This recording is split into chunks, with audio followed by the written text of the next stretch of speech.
দেশে যে পরিমাণ আওয়ামী লীগ, বিএনপি, জাতীয় পার্টি, এনসিপি, জামাত এগুলোর চর্চা করা হয়, এই পরিমাণ যদি কোরআনের চর্চা করা হতো, এই পরিমাণ যদি ইসলামের চর্চা করা হতো, দেশটা একদম এমন একটা রাষ্ট্রে পরিণত হয়ে যেত।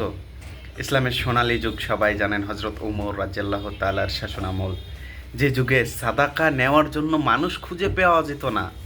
হ্যাঁ, সে যুগে খুন হতো না, গুম হতো না, কোনো মেয়ে ধর্ষিতা হতো না।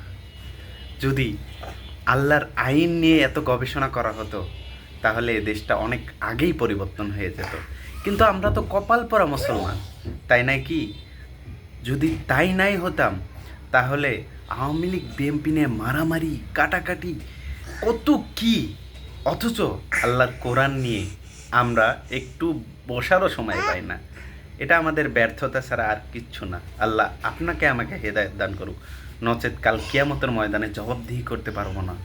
প্রিয় ভাই, আসুন, ফিরে আসুন, দিনের পথে ফিরে আসুন। ভিডিওটি ভালো লাগলে অবশ্যই লাইক, কমেন্ট, সাবস্ক্রাইব করে পাশে থাকবেন। আসসালামু আলাইকুম।